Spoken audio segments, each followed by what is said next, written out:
네, 오늘 찬양대도 그렇고 여기 앉은 분들도 그렇고 많이 안 나오셨네요. 다들 아마 사정이 있어서 안 나오셨을 텐데 지금 계신 곳에서도 하나님 앞에 예배를 드렸으면 좋겠습니다. 오늘 우리가 함께 지금 누가복음 6장 46절에서 봤는데 이 말씀은 마태복음 7장에도 같이 나옵니다. 그래서 여러분들에게 우리 모두에게 아주 익숙한 그런 말씀입니다. 굉장히 익숙한 말씀인데 그래서 이 말씀을 여러분들이 좀 더 잘 이해하기 위해서는 이 예수님께서 말씀하셨던 그 집을 짓는 사람의 주제라는 그 동일한 주제를 가지고 있는 이 마태복음 7장과 함께 같이 보셔야만 좀 더 깊은 이해를 할 수가 있습니다. 오늘 본문 말씀을 보시면은 별로 심각성을 느끼지를 못합니다. 그런데 마태복음 7장과 함께 보면 이게 얼마나 심각한 말씀인지 알게 됩니다. 심각하다는 것은 어떤 말씀이냐면 우리가 교회를 다니면서 하나님 앞에 예배드리고 하면서 예배드리는 우리들에게 가장 두려움과 심각한 경고를 하는 말씀 같이 들립니다. 그래서 이 말씀을 딱 보는 순간 굉장히 마음이 심각해집니다. 마음이 심각해져요. 그래서 왜 그러냐면은 이 말씀 속에 보면 오늘 본문 말씀에는 그렇게 뚜렷하게 나오지 않지만 마태복음 7장에 보면 주여 주여 하는 자마다 다 천국에 들어갈 것이 아니다 이릅니다. 사실 우리는 주여 주여 하고 기도 많이 하잖아요. 그렇기 때문에 교회를 다니면서 주님 앞에 기도했던 분들, 주여 주여 했던 분들이 이 말씀을 딱 들으면 과연 내가 천국에 들어갈 수 있을까? 못 들어갈까? 이렇게 심각한 고민에 빠지게 됩니다. 그래서 성경 가운데 가장 우리를 심각한 고민에 빠지게 하는 말씀 중에 하나입니다. 주여 주여 하는 자마다 다 천국에 들어가지 않는다 이런 거죠. 거기에다가 한술 더 뜹니다. 마태복음 7장 보면 내 이름으로 선지자, 그러니까 말씀을 선포했던 사람, 저 같은 사람이죠. 그리고 여러분들도 말씀 선포자입니다. 우리 모두가 다. 그리고 주의 이름으로 귀신을 쫓아낸 사람. 이 귀신을 쫓아낸다는 것은 귀신을 통해서 쫓아냈다는 거 아니죠. 귀신을 절대 쫓아내지 않는다고 분명히 예수님 말씀하십니다.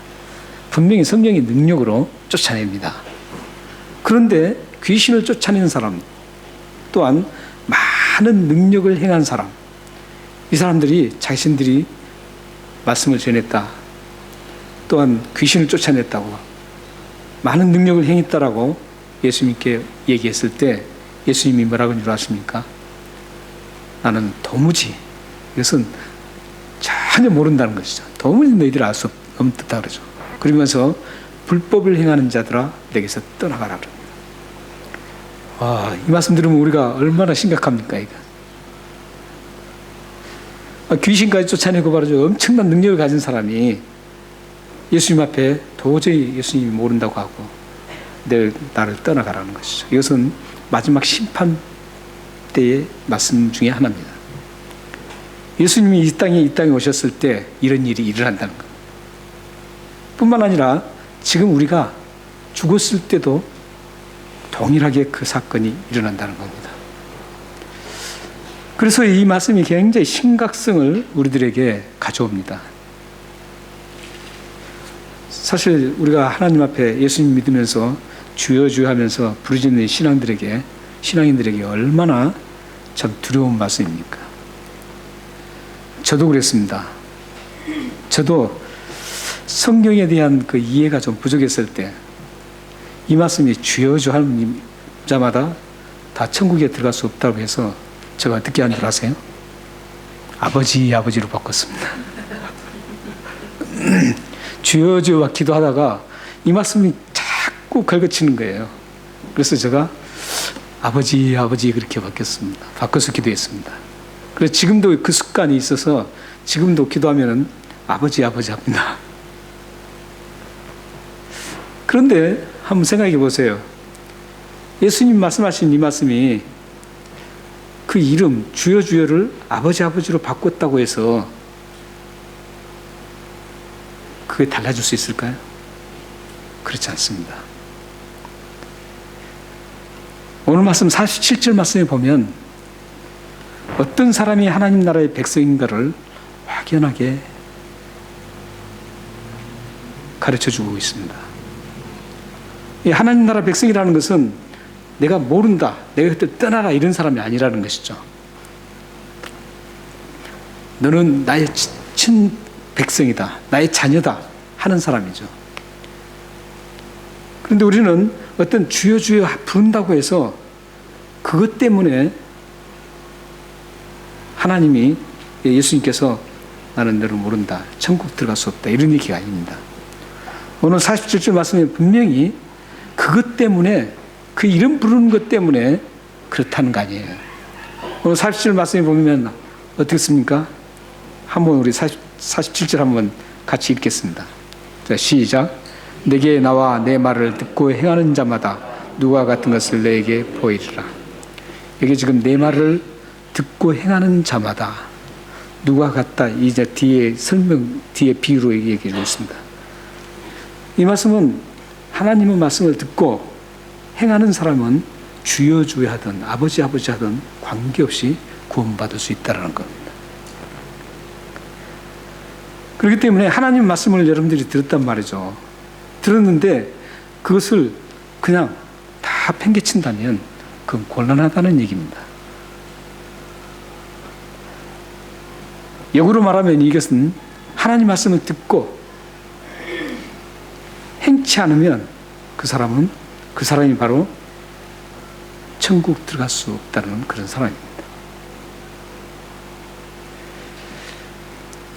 지금 우리가 살고 있는 이 시대 한번 생각해 보세요. 말씀이 홍수처럼 범람한 시대입니다. 얼마나 말씀들이 많은지 모릅니다. 여러분들이 말씀 듣고 싶으면 언제든지 수없이 들을 수 있는 말씀이 넘치고 차고 넘칩니다. 여러분들은 얼마든지 그 말씀들을 다 들을 수가 있습니다. 심지어는 순수한 하나님 말씀도 녹음 테이프를 통해서 계속 차에서도 들을 수 있고 집에서도 들을 수 있습니다. 또 많은 목사님들, 설교자들을 통해서 유튜브라든지 엄청난 것들이 굉장히 많습니다. 그걸 얼마나 많이 듣습니까? 요즘 신앙인들을 또 한번 생각해 보세요. 요즘 신앙인들 생각해 보면 어떻습니까? 말씀이 좋다는 설교자들을 찾아서 떠납니다. 그 말씀을 듣기 위해서, 좋다는 그 말씀을 듣기 위해서 막 떠납니다. 심지어는 경상도에서, 전라도에서도 서울까지 그 말씀을 듣기 위해서 주일날 온다고 합니다.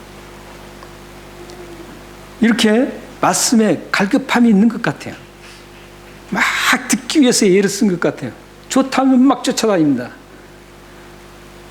그래서 한국의 엄청난 교회들이, 말씀이 좋다는 교회들은 서로 자리를 차지하려고 싸울 만큼 속된 말로 미어 터집니다. 엄청납니다. 저희 선배 가운데도 그런 선배도 있어요. 그 교회 가서도 제가 한번 수요일날 설교한 적도 있습니다. 그런데 엄청난 그 교회들, 그 좋다는 말씀을 듣기 위해서 막 쏟아져 들어옵니다. 그런데 한번 생각해 보세요. 말씀을 아무리 들어도 오늘 말씀에는 소용없다는 겁니다. 그 말씀을 듣고 그 말씀을 그대로 살면서 그 말씀이 그대로 성취되어서 드러나야 된다는 거죠. 그래야만 주여 주여 해도 천국 갈 수 있다는 겁니다. 그래서 오늘 말씀은 주여 주여 한다고 해서 무조건 천국 가고 못 가고 그런 얘기 아닙니다. 주여 주여 하지만 하나님 말씀을 동일하게 다 듣지만 그 동일하게 들은 그 말씀을 어떻게 그걸 하느냐, 거기에 따라서 달라진다는 겁니다. 그럼 우리는 여기서 한 가지 고민이 생깁니다. 그럼 우리가 말씀을 항상 지켜야지만 행함으로 인해서 우리가 구원받는가? 그건 아니라는 겁니다. 행함으로 구원 못 받습니다. 그러나 예수를 진짜 믿은 사람은 행함으로 자연스럽게 그게 드러나게 돼 있다는 거죠. 오늘 그 말씀이에요, 지금. 그렇기 때문에 오늘 본문에 두 사람이 나오는데 이 두 사람 중에 한 사람은 원래 하나님의 사람이에요. 하나님의 사람이었기 때문에 하나님 말씀대로 따르는 사람이에요. 근데 한쪽 사람은 원래 하나님의 사람이 아니에요. 원래 하나님의 사람이 아니었기 때문에 그걸 따를 수가 없는 거예요. 한번 생각해 보세요. 지금도 마찬가지예요. 예수를 믿는 사람은 하나님 말씀을 즐거워하면서 그 말씀을 어떻게든 지키려고 하고 그 말씀을 살아냅니다. 어렵더라도, 내가 손해보더라도 그 말씀대로 따라갈 겁니다. 그런데 세상 사람들 보세요. 어떻습니까? 하나님 말씀요? 무시합니다. 따르지 않습니다. 그런데 그게 세상 사람들만 있는 게 아니라 교회 안에서도 그런 사람들이 있다는 거죠. 저는 우리 교회를 지칭하는 건 아닙니다. 지금 한국 교회 형태 한번 보세요. 지금 한국 교회에 그 말씀이 좋다는 그 엄청난 대형 교회 사람들이 한국에서 가장 욕을 많이 먹고 있습니다. 그렇잖아요? 그 좋은 말씀을 들었으면 그렇게 세상 사람들에게 욕 먹으면 안 돼요. 욕 먹을 수가 없는 거죠. 그런데 그 말씀을 듣고 그 말씀을 삶으로 실천하지 않기 때문에 욕을 먹는 겁니다.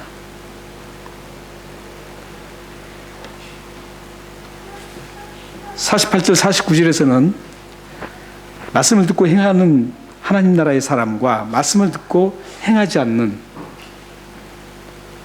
하나님 나라의 사람이 아닌 사람을 비유해서 지금 말씀하고 있습니다. 48절 49절 한번 읽어볼까요? 자, 시작. 집을 짓되 깊이 파고 주초를 반석 위에 놓은 사람과 같으니 큰 물이 나서 탕류가 그 집에 부딪히되 잘 지었기 때문에 능히 요동하지 못하게 하였거니와 듣고 행하지 아니하는 자는 주초 없이 흙 속에 지은 사람과 같으니 탕류가 부딪힘에 집이 곧 무너져 파괴됨이 심하니라 하니라. 아멘. 말씀을 듣고 그 행하는 사람은 집을 지을 때 48절 말씀은 집을 지을 때 깊이 파고 그리고 주춧돌을 바위에 놓고 집을 건설합니다. 그런데 49절의 사람은 듣고 행하지 아니하는 자라고 먼저 얘기를 합니다. 듣고 행하지 않은 자는 주추 없이 그냥 흙 위에 그대로 집을 짓는다는 겁니다. 마태복음에서는 모래 위에 집을 짓는다 그랬습니다. 집이 완성되어서 이제 다들 행복하게 삽니다. 어떻게 지었든 다 행복하게 살았습니다. 사는데 그런데 문제가 발생한 겁니다. 탕류가 일어나서 집을 강타합니다. 여기 탕류는 팔레스틴의 그 독특한 그 기후 조건을 배경을 좀 알아야 합니다.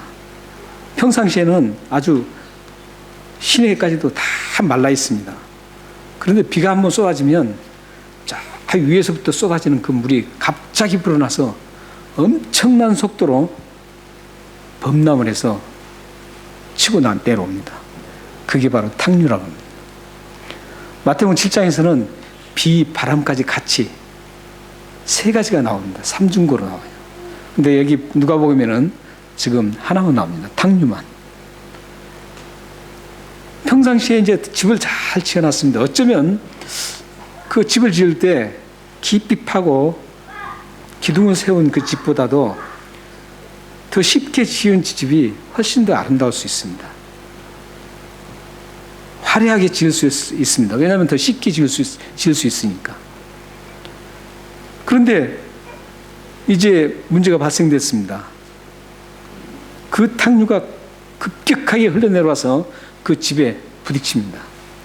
부딪혔을 때 주초를 파고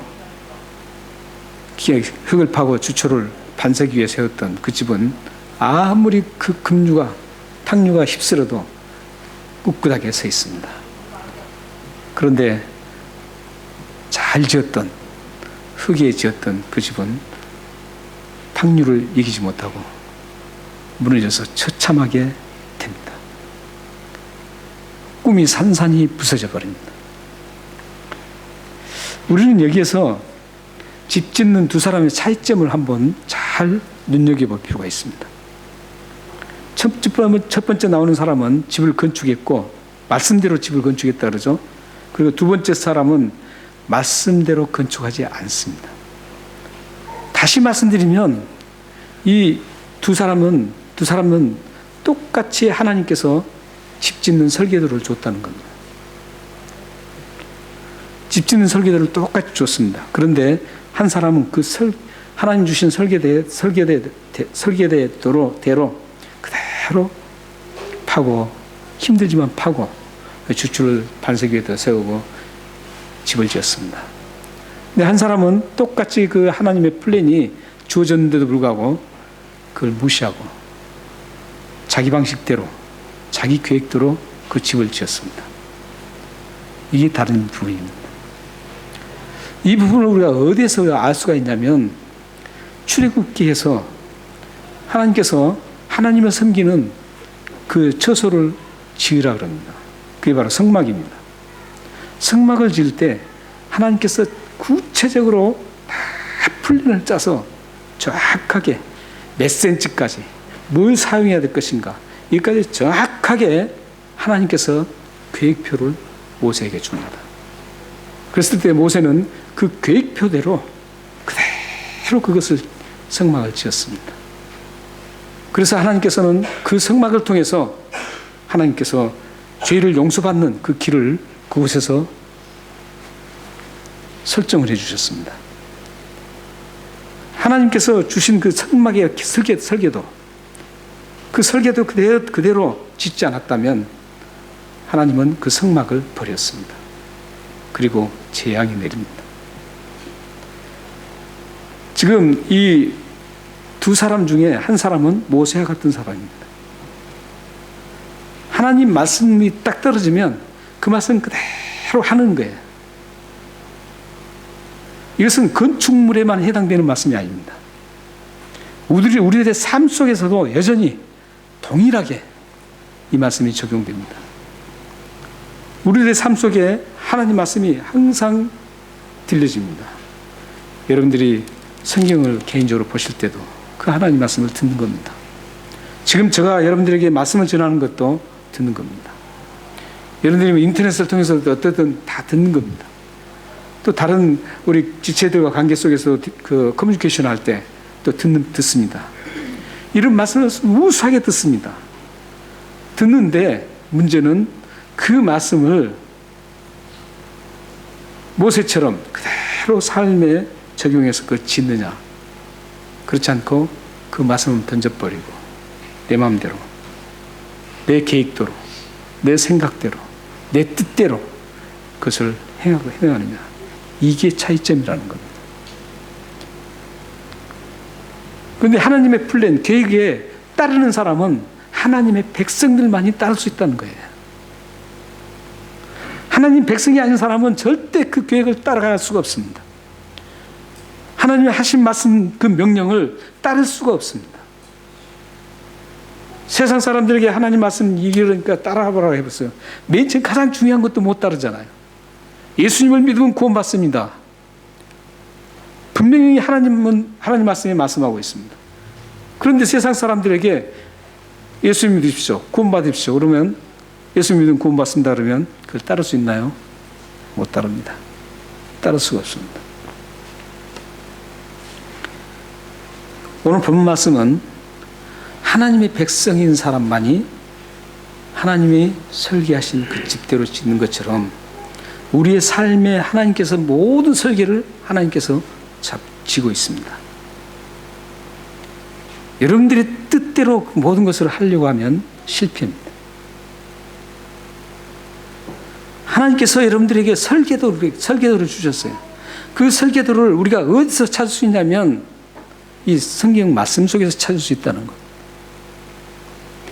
기도에서 찾는 게 아닙니다. 기도에서 어떤 하나님의 음성을 듣고 찾는 게 아니라 그런 모든 하나님의 뜻이 이 성경 말씀에 다 담겨 있습니다. 그래서 이 성경 말씀에 내가 어떻게 살아가야 될지, 우리 자녀들을 어떻게 길러야 될지, 내가 이 인간관계를 어떻게 해야 될지 모두가 다 기록되어 있어요. 이 기록된 말씀을 그대로 따라야 된다는 겁니다. 오늘 본 말씀 지금 특징이 그겁니다. 본 말씀 명령이 지금 예수님 말씀이 하나님 말씀을 예수님 전하는 그 말씀을 듣고 그대로 행하라는 것이죠. 그런 사람은 하나님의 사람이라는 겁니다. 하나님 나라의 백성이라는 겁니다. 사실 우리 하나님 말씀에는 우리에게 많은 명령을 주어주고 있습니다. 우리는 사랑하라는 말씀을 그대로 동일하게 다 받습니다. 성경의 가장 중요한 주제 중에 하나가 사랑이죠. 그 사랑하라는 그 말씀을 우리는 다 함께 듣습니다. 동일하게 듣는데 어떤 사람은 사랑합니다. 어떤 사람은 그 말씀을 무시하고 여전히 사랑하지 않습니다. 이게 지금 오늘 비유에서 예수님이 지금 말씀하는 겁니다. 정말 하나님의 사람이라면, 당신이 정말 하나님의 사람이라면 내 말을 듣고 행해야 된다는 겁니다. 용서라는 말씀도 그렇죠. 똑같이 용서라는 말을 들어요. 듣지만 어떤 사람은 나에게 그렇게 했던 사람도, 그 엄청나게 큰 데미지를 입힌 사람도 그 말씀대로 용서를 합니다. 그런데 어떤 사람은 조그만 것도 용서 못합니다. 동일하게 들었는데 어떤 사람은 더 큰 용서하지 못할 것까지 다 용서를 하는데 어떤 사람은 아무것도 아닌 그 자존심 용서 못하고 있습니다. 지금 오늘 본 말씀에서 예수님께서는 하나님의 사람이라면, 나를 따르는 제자라면 당연하게 말씀을 그대로 실천한다라는 겁니다. 지금. 감사도 그렇습니다. 동일하게 우리가 감사라는 말씀을 함께 말씀을 통해서 다 듣습니다. 듣는데 감사의 조건에 따라서 감사하지 못할 조건이 일어나면 감사를 못합니다. 어떤 사람은 정말 처참한 가운데서도 하나님 앞에 감사합니다. 저는 그런 걸 많이 봅니다. 똑같이 아픈데도 어떤 사람은 하나님께서 이런 기회를 주셔서 회개하게 만드시고 하나님 은혜를 깨닫게 하고 하나님 앞에 다가갈 수 있는 그런 기회를 주셨다라고 감사하는 분이 있는가 하면, 왜 나에게 하필 내가 이렇게 병이 들어야 되나, 그런 분들도 있습니다. 우리는 어떤 생활에서도 그래요. 생활에서도 감사 조건이 아닌데도 불구하고 감사하는 분들이 있어요. 별것 아닌 것 가지고 감사하는 사람들이 있습니다. 그 감사를 들으면은, 야, 참 저것까지도 감사할까? 이럴 정도로 감사하는 분들이 있습니다. 그런데 어떤 분들은 매사에 감사보다는 불평하는 분들이 있습니다. 지금 예수님께서 말씀하신 것은 나를 따르는 제자라면 당연하게 감사하면서 살아간다. 삶 속에서 당연하게 감사가 일어나야 된다는 거예요. 하나님의 진정한 백성이라면 그렇게 가게 돼 있다는 거죠. 성경의 모든 원리가 그렇습니다. 무화과나무에서는 무화과를 따는 겁니다. 무화과나무에서 다른 열매를 딸 수 없다는 거예요. 가시나무에서는 열매를 딸 수 없어요. 가시나무에서 무화과를 맺을 수가 없습니다. 지난번에 제가 카타이라는 곳이 있는데, 두럴 지나서 글레노리 지나서 카타이라는 곳이 있습니다. 거기 가면 칸가루가 많다 그래요. 카타이 파괴가. 그래서 이제 그 근처에 사는 목사님이 한번 가자 그래서 갔습니다. 갔더니 진짜 칸가루 많더라고요. 야생 칸가루가. 거기 이제 쭉 가는데 그 칸가루를 쫓아서 쭉 막 칸가루는 여기저기 있으니까 많은 군림이 있는 데 있어요. 그래서 그걸 갔더니 거기가 온통 가시나무예요. 가시나무인데 이건 보통 가시나무가 아니더라고요. 굉장히 큰 거 있죠. 막 쭈삣쭈삣 나오는 거. 전체가 다 그런 가시나무더라고요. 그래서 제가 좀 꺾고 왔습니다. 보실 분들은 저한테 말씀하면 제가 보여드리겠습니다. 그 가시나무 좀 특이하더라고요. 근데 그런 가시나무에서는 이 열매가 없습니다. 무화과를 거기서 딸 수가 없는 것이죠. 가시나무는 가시나무입니다. 성경에서는 지금 가시나무는 구원받지 못한 그쪽에, 무화과나무는 구원받은 이쪽으로 좀 주로 말합니다. 그런 것처럼 우리가 예수님 믿은 사람이면, 하나님의 사람이라면 당연하게 그 말씀이 생활 속에서 그대로 드러나게 되어 있다는 겁니다. 이게 지금 오늘 본문 예수님이 말씀하는 그런 의미입니다. 지금.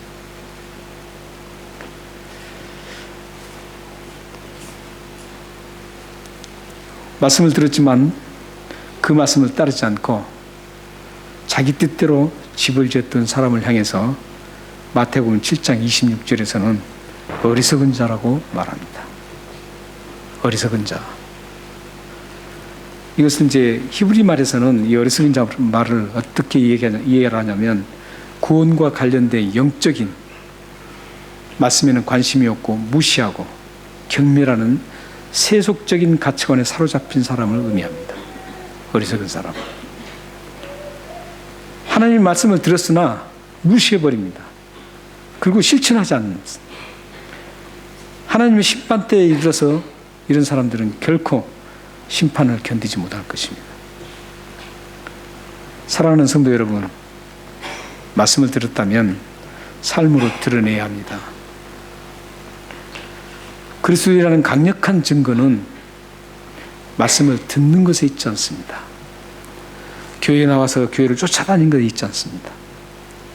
정말 내가 그리스도라는 그 강력한 증거는 그 말씀을 삶에서 실천해내는